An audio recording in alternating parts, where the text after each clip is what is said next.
Bonsoir, le vendredi 24 mars, bienvenue sur La Première. Il est 19h passé d'1 minute ici à Pamatay. C'est l'heure du journal en polynésien. Voici les titres de votre présente soirée. Une liste PPN qui s'élargit, des marges qui se réduisent. A priori, c'est le bon plan pour le consommateur. De nouveaux produits ont été inscrits par le gouvernement afin d'alléger le coût du panier de la ménagère. Toutefois, ce dispositif interroge certains acteurs de la vie économique. Ils doutent de sa pertinence. Débat ouvert dans un instant. C'est une maladie qui se transmet par l'air et dont on parle bien peu. La tuberculose continue à sévir. 3 personnes en sont décédées l'an passé ici en Polynésie. Aujourd'hui, c'était la journée mondiale de lutte contre celle-ci. Nous vous expliquerons la situation qui est loin d'être alarmante. Les autorités publiques agissent, nous le verrons dans quelques minutes.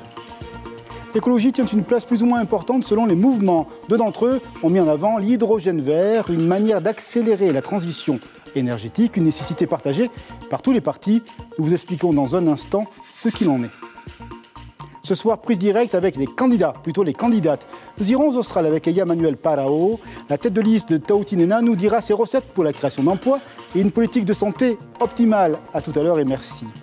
En plateau ici, Nicole Sanquer, la candidate ancienne ministre, porte la parole de Areia Poritinetia. Un programme structuré autour de 50 propositions pour libérer les énergies et donner du souffle à l'économie, disent ses promoteurs.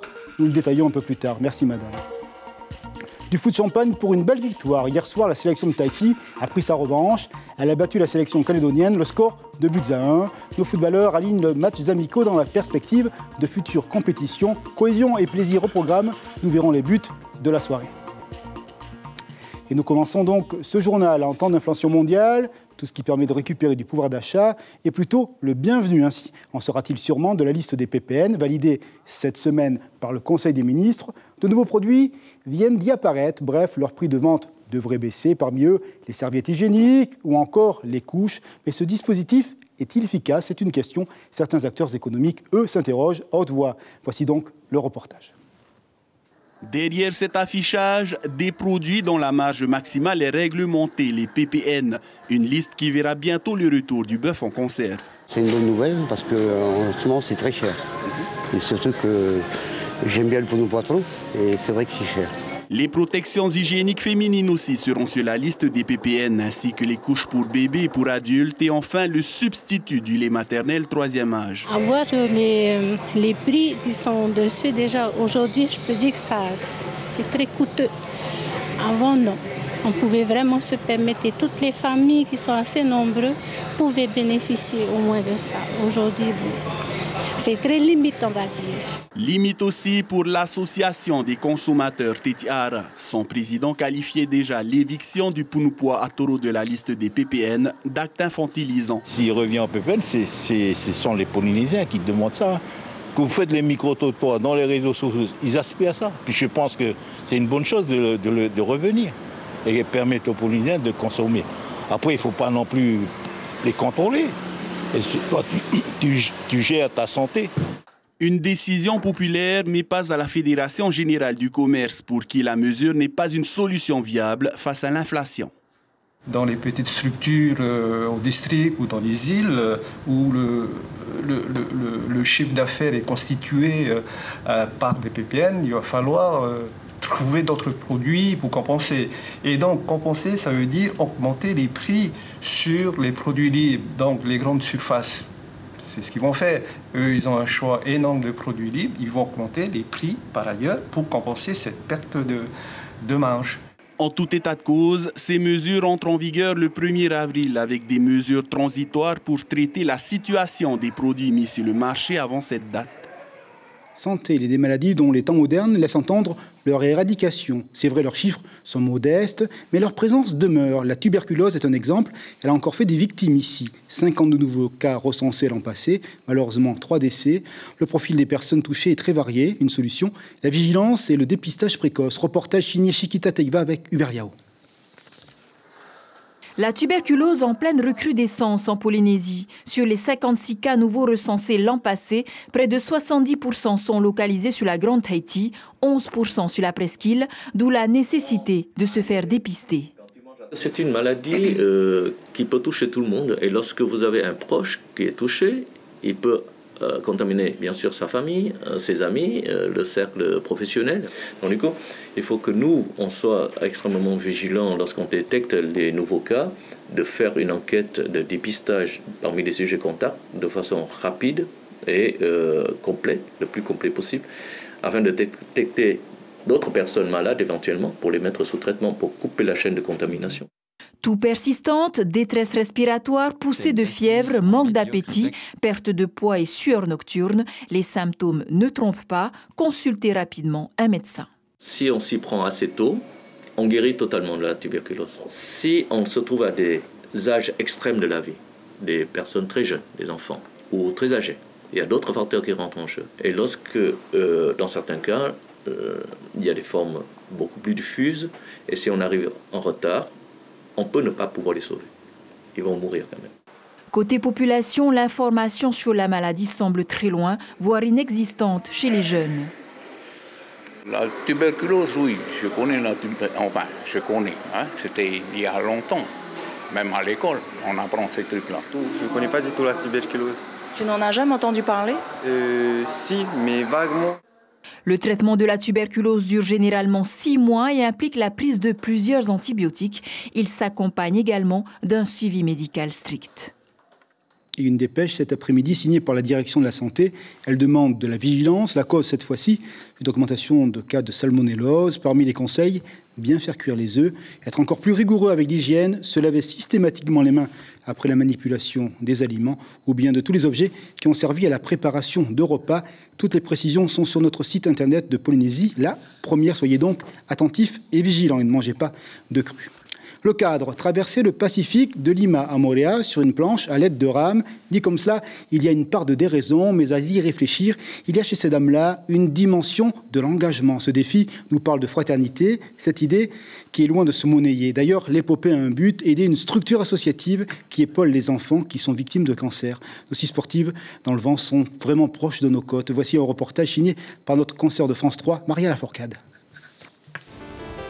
Elles ne sont qu'à quelques coups de rame de l'exploit d'une vie. 800 km les séparent désormais de leur destination. Mais les difficultés sont loin d'être terminées, car la fatigue mentale et physique s'accumule, comme le racontait une des rameuses il y a quelques jours. C'est que là, les prochaines semaines vont être assez dures psychologiquement. Parfois, les journées sont longues, les nuits sont assez hachées. On a du mal aussi à bien dormir. Les sportifs de l'extrême viennent d'entrer dans les eaux polynésiennes. Un vent de face ralentit considérablement leur progression. Et il faut faire avec une nouvelle menace. On a pris la décision de stopper les rames sur les couchers-levers du soleil, qui sont les heures de chasse pour les animaux marins et notamment les requins. Et on a un renforcement de la sécurité sur la rame de nuit, avec les rameuses aussi qui vont surveiller et qui vont faire des quarts, qui vont surveiller la rameuse à l'eau. À 16 000 km de là, à Seignos dans les Landes, famille et amis se sont réunis pour prendre ensemble des nouvelles de l'expédition. Très bien. Pierre et sa fille n'attendent désormais qu'une chose, les retrouvailles à Tahiti. Une chose est sûre, c'est qu'il ne faudra pas se mettre entre la maman et la fille sur la plage. Ça ne sera pas permis, ça. Voilà, bon, je suis extrêmement fier de ce qu'elles ont accompli. Il faut l'imaginer, ça, toutes les 5 heures, se remettre à l'eau, 7 jours sur 7, 24 heures sur 24, depuis 64 jours. Moi, voilà, je suis admiratif de ça et voilà, il me tarde de les retrouver pour les féliciter et prendre ma femme dans mes bras. Là. Allez les filles, on vous aime fort. Bisous.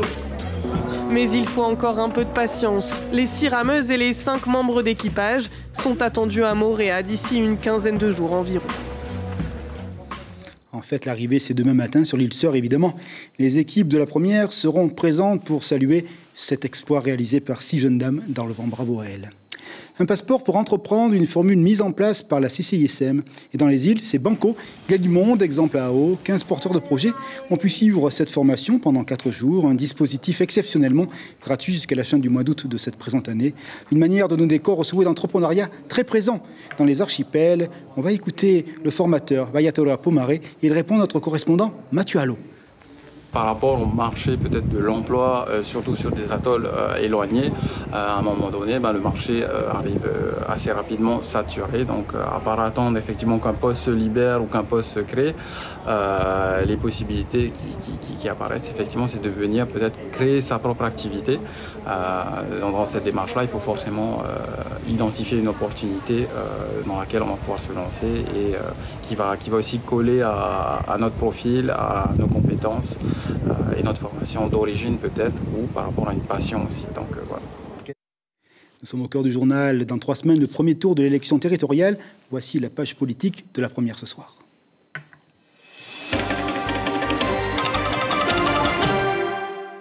Et nous ouvrons le débat à la transition énergétique. Comment passer des énergies fossiles aux énergies dites renouvelables? Une problématique abordée par 2 partis politiques dans leur programme, les Verts et le Tavini, qui se sont penchés sur l'hydrogène vert produit grâce à un procédé d'électrolyse de l'eau et d'énergie renouvelable, comme le soleil par exemple. Plus A plus B, la démonstration avec Kaline Liénard et Patita Savea pour tout comprendre. Le soleil comme source d'énergie, oui, mais à condition de pouvoir la stocker. Et c'est là qu'entre en jeu l'hydrogène. Il permet de stocker l'énergie solaire pour la réutiliser plus tard en fonction de nos besoins. Grâce à ces machines, tout se passe en 3 étapes. Avec l'électrolyseur, à qui on envoie de l'eau et de l'électricité et qui va fabriquer de l'hydrogène. Cet hydrogène, on le stocke dans une grosse cuve qui se trouve derrière, à l'arrière. Donc, on fabrique de l'hydrogène quand on a de l'énergie, solaire en particulier. Et ensuite, quand on n'a plus d'énergie, la nuit ou quand il y a beaucoup de nuages, on va utiliser l'hydrogène stocké qu'on va renvoyer dans cette machine qui est une pile à combustible et qui fait exactement la réaction inverse que l'électrolyseur, c'est-à-dire qu'il va mélanger de l'hydrogène et de l'oxygène pour fabriquer de l'électricité. Et pour le parti Heiura les Verts, l'hydrogène est une solution car il permet de réduire de façon drastique la dépendance aux énergies fossiles. Ce n'est plus le pétrole qui produit. Donc vous avez l'option de dire je vais fournir pour éclairer nos maisons, pour faire tourner nos machines, pour faire tourner nos entreprises, pour faire en sorte que nos administrations puissent avoir accès à l'électricité. Donc on est dans une vraie transition de la structure et cette structure autour de l'énergie, pour nous, c'est fondamental. Du côté du Tavini, le parti indépendantiste prend exemple sur l'Islande. Ce pays produit de l'hydrogène grâce à sa ressource géothermique. Dans un premier temps, ce ne sont pas les voitures individuelles, ce ne sont pas les scooters, etc., qui seront équipés de moteurs à pile à combustible. Ce sont les transports en commun, comme ce qu'on voit aujourd'hui depuis quelques années en Islande, par exemple. L'Islande, tout le système de transport en commun fonctionne à l'hydrogène.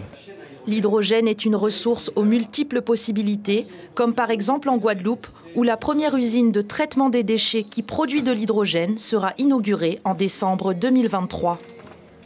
On va prendre ce soir la direction des Australes, puisqu'on a une focale portée sur ce territoire de la Polynésie. Il y a une candidate qui nous attend, Eya Manuel Paro. Bonsoir, vous portez la parole pour la liste Awumaoui, qui est dirigée par M. Nena ici. Alors, Madame Manuel Paro, on a l'impression que vous voulez tracer un sillon dans cette campagne et vous parlez beaucoup de l'emploi. L'emploi, ça semble être vraiment le vecteur qui donne du peps à votre campagne.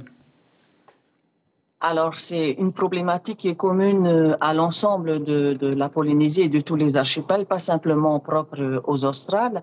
Et l'emploi, ça se traduit concrètement par un projet économique qu'il faut mettre en place urgemment, qui va exploiter toutes les ressources de nos 5 archipels, et notamment dans le secteur primaire, que ce soit l'agriculture, que ce soit la pêche, que ce soit l'élevage. Nous avons tout ce qu'il faut, nous avons le savoir-faire, nous avons les personnes, les compétences qu'il faut. Il manque juste la mise en place d'un projet économique. Et pour Awumaoui, nous avons étudié la question, nous sommes en mesure de créer des milliers d'emplois au lendemain même des élections, au bout de 6 mois, pour que chacun ait des bonnes conditions de vie, et par notamment la mise en place de SCOP, les sociétés coopératives d'intérêt collectif, qui vont nous permettre, qui vont permettre aux salariés de devenir leurs propres patrons. Est-ce que c'est une révolution culturelle ? Est-ce que c'est une révolution culturelle que vous proposez ? Est-ce que c'est une révolution culturelle ? Pourquoi jusqu'à présent tout ceci n'a pas été mis en place ? Qu'est-ce qui explique cette absence d'entrain de par votre analyse ? C'est la question qu'il faut poser aux dirigeants qui ont mené notre pays jusqu'à présent. C'est pourquoi il nous est paru urgent de regarder les textes pour que ce soit rapidement mis en place, notamment cette loi sur les SCOP et notamment une politique en faveur d'une autonomie alimentaire, parce que c'est une urgence là aussi. Et donc, nous avons ce qu'il faut ici, dans les archipels. Mais en parlant d'énergie, d'autonomie énergétique, il est indispensable pour nous, et c'est ce que Haut Maori prône, de territorialiser EDT pour que ce soit le pays qui gère la production d'électricité et qu'il puisse investir dans l'énergie solaire. Donc vous voulez nationaliser EDT, c'est ce que vous nous dites, une reprise en main par la puissance publique? Absolument, absolument. Parce que nous devons absolument contrôler cette première société du pays. C'est là que nous pouvons également avoir des fonds, comme nous pouvons le faire dans d'autres sociétés du territoire, comme transformer aussi Farirata en banque, et puis réduire les dépenses du pays. Si la question se pose où est-ce qu'on va aller chercher ces finances pour investir dans ces différents secteurs, il faut commencer d'abord dans le budget du pays, qui est autour de 160 milliards. Donc réduire déjà ces dépenses de fonctionnement, et nous pourrons disposer de fonds. Une question, l'autonomie alimentaire, ça veut dire quoi? On produit sur place, on consomme sur place, ou est-ce que la production des archipels a vocation de rejoindre les consommateurs qui vivent ici, sur l'île principale de Tahiti? Il faut déjà produire sur place, exploiter les terres que nous avons ici, localement, préparer un marché local avant de parler d'exportation à l'extérieur. Nous avons tout ce qu'il faut. Il suffit simplement de définir qu'est-ce que l'archipel des Australes va produire, qu'est-ce que les Marquises vont faire, qu'est-ce que les îles sous le vent vont faire.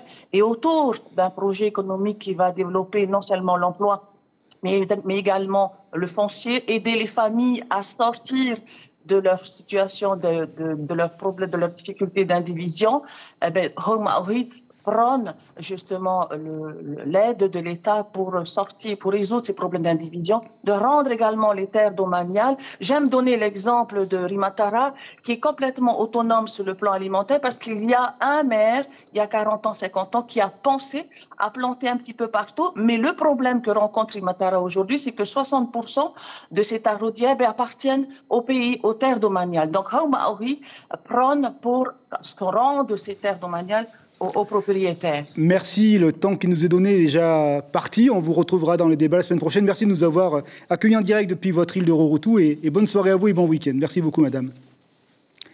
Jadis, on appelait ceci la propagande. Maintenant, on dit marketing politique. Et c'est important à l'heure où les électeurs sont de plus en plus hésitants. D'ailleurs, les partis politiques, comme un bachelier un peu anxieux, peaufinent et calibrent tous leurs documents avec une minutie de moines copistes, couleur, graphique, clarté du propos, tout y passe. Un reportage signé Juan Potorou et Patita Savea pour tout comprendre de la conception à l'impression. Depuis quelques jours, les rotatives tournent à plein régime dans cette imprimerie, 10 000 feuilles par heure pour produire les différents documents de propagande des partis politiques. Et à ce jeu, tout est calibré, même les couleurs. Chaque parti a une couleur bien spécifique, on appelle ça une couleur Pantone. Alors on a un nuancier, comme je vous le montre ici, avec une référence de couleur. Par exemple, si on prend le Amui Teira, la couleur orange du Tahoeira qui est le 021. Si on prend le Tavini, c'est le 305, c'est un bleu clair. Si on prend le Ahere Yapolinitia, c'est un vert 2258. Donc les couleurs sont bien précises. C'est pour ça qu'à chaque tirage, nous contrôlons la couleur avec le nuancier, de façon à être vraiment bien dans les normes. En termes de normes, le Amuteira Otenun Amaohi veille au grain. Pour le premier tour des territoriales, les quotas sont à la hausse pour les professions de foi. Il y a 206 000 électeurs, c'est le nombre de bulletins qu'il faut, c'est le nombre d'affiches est moins important, c'est le nombre de professions de foi, mais nous sommes obligés de faire toujours en plus pour la distribution donc de maison en maison. De son côté, le groupe du Tavini peaufine aussi les derniers détails. Avant le lancement de l'impression, le coût estimé dépasse déjà 1 million de francs pacifiques. Pour une campagne couvrant la Polynésie entière, il faut compter à peu près 1,5 million, rien que pour les documents légaux qu'il faut fournir à la commission de propagande. Mais pour cela, il y a une prise en charge par l'État en fonction du taux de réussite aux élections. Pour Heyoura Les Verts, la charge de travail pour la mise en forme des documents électoraux est multipliée par 2. Les moyens financiers engagés les obligent à optimiser les dépenses. Pour nous, ça constitue quand même un budget assez important, sans compter le temps qu'on doit passer à monter, bon ça c'est normal, hein, à préparer le contenu, à mettre la mise en forme et ensuite lancer les impressions au niveau de l'imprimeur. Il y a des quantités qui sont admises au remboursement par rapport au HC. Il me semble par exemple que pour les bulletins de vote, c'est 460 000. Nous, on a décidé en fait tout simplement de réduire à 209 000 et quelques, qui est le nombre en fait d'électeurs inscrits. Pour les 3 partis politiques enregistrés dans cette imprimerie, la livraison des documents de propagande se fera jeudi prochain. Le volume est important. Il est estimé à 2,5 millions d'exemplaires pour ce premier tour. Et nous continuons à disséquer la campagne électorale ce soir. Iréa Porinetti avec Nicole Sanquer. Bonsoir madame, merci d'être avec nous en plateau. Bonsoir Stéphane et bonsoir à toute la Polynésie et en particulier les habitants des Australes. Allez, on va faire un scénario. Monsieur Lauré, vous avez la majorité au soir du 30 avril. Monsieur Lauré devient président du gouvernement. Quelle est la première mesure que vous lui demandez de prendre, vous, en tant que groupe majoritaire? Alors, on s'est mis d'accord et l'urgence du moment est la lutte contre la cherté de la vie.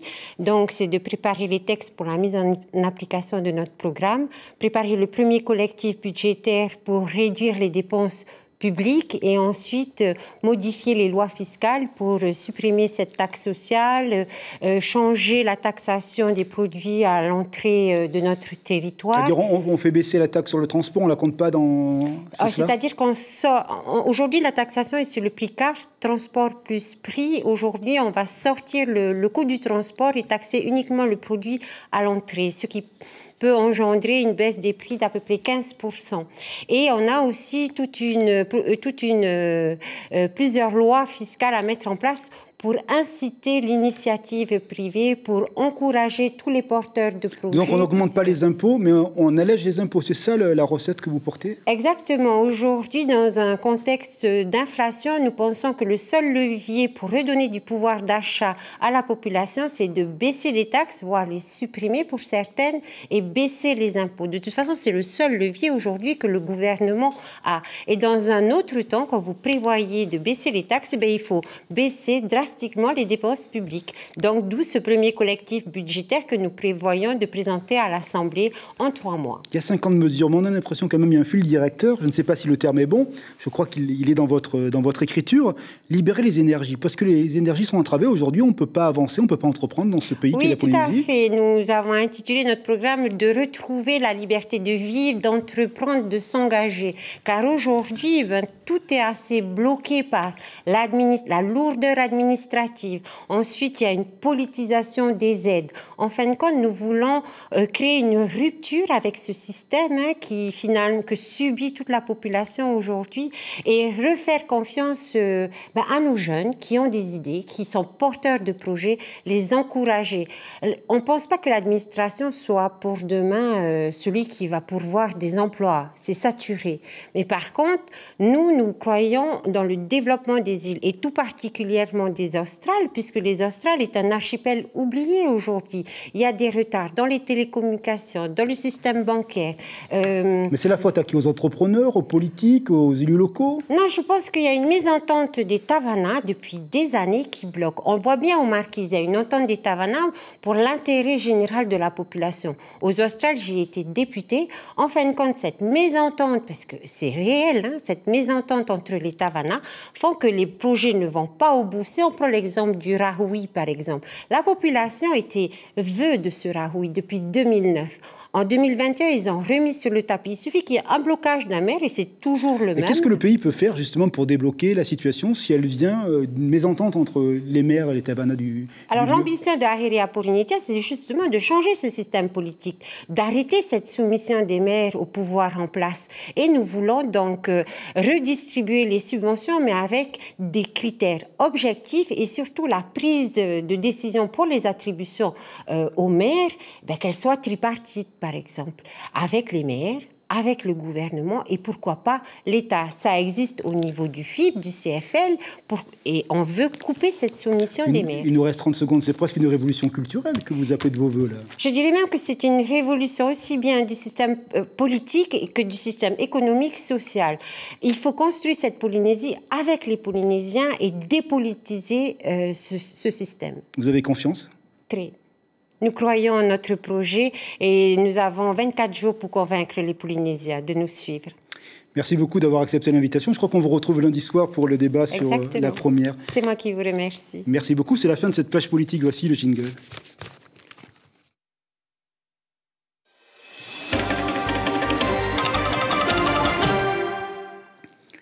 Et football, une victoire, cela fait du bien, même si c'est seulement un match amical.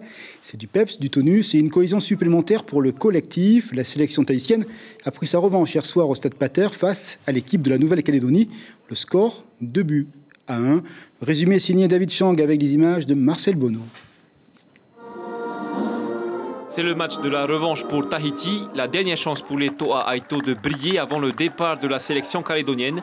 Dès les 10 premières minutes, le jeu agressif de Tahiti semble porter ses fruits. Les Blancs se créent plusieurs occasions avant que Ro'onui Tinirawari n'ouvre le bal sur un corner. But qui réveille aussitôt les Kagous. Les joueurs réussissent à concrétiser leur deuxième opportunité avec cette passe en retrait à Makaluk Zoui. On met un petit peu de temps à rentrer dans le match, mais bon, on s'y attendait après le match aller, vu qu'on a gagné le match aller. Après, au fil du temps, on s'est bien repris. Après, on prend ce but sur coup de pied arrêté, sur corner. Et on réagit vite derrière, on égalise. Et voilà, c'est le bilan de la première mi-temps, c'est qu'on a su vite réagir après le premier but encaissé. En deuxième partie, léger ralentissement du jeu. Les Toa Aito parviennent tout de même à prendre le dessus avec un deuxième but, signé encore Ro'onui Tinirawari. Côté calédonien, la pression monte. À moins de 15 minutes de la fin du temps réglementaire. Qu'est-ce qui nous a manqué? Je dirais l'efficacité devant le but, parce qu'on s'est créé quand même pas mal de situations. Après, il manquait un petit peu de justesse, que ce soit dans la dernière passe ou sur les tirs, parce qu'on s'est créé quand même pas mal d'occasions. C'est une victoire de bon augure pour la sélection tahitienne. C'est important de renverser la vapeur aujourd'hui pour garder la bonne dynamique qu'il y a dans ce groupe. On doit peaufiner, on doit beaucoup plus insister sur la conservation du ballon et surtout, ce que j'ai remarqué, c'est qu'on avait du mal à finir les matchs. Donc les gars, il faut que ça s'entraîne, et puis, parce que le niveau international, c'est au-dessus. Donc il faut beaucoup s'entraîner avec beaucoup de sérieux, beaucoup de rigueur pour qu'ils puissent terminer les matchs comme il faut. Félicitations. Dans cette équipe tahitienne, il y a aussi des joueurs de la sélection de beach soccer qui rencontrera la Lituanie les 3, 5 et 7 avril prochains. Bravo les garçons, le temps passe vite. Sur la première, c'est quasiment la fin de ce journal. Voici le rappel de l'information principale de la journée. La liste des PPN va s'allonger. 4 nouveaux produits sont désormais inscrits dans ce mécanisme dont la vocation est de peser sur le prix de vente. Parmi ceux-ci, les couches ou encore les serviettes hygiéniques.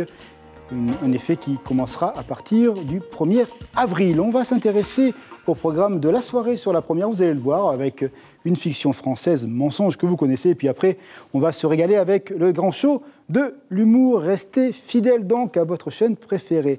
Merci en tous les cas d'avoir accompagné ce journal pour la soirée. Demain matin, la radio, vous le savez, nous sommes les premiers sur l'information le matin. Duo demain à Binera, Temata Ota, avec notre collègue Axel Mézinel qui vont vous réveiller et vous donner toutes les informations du pays. Que la nuit vous soit de repos. Demain soir, 19h pour le journal en français. Bon week-end à tous et à demain.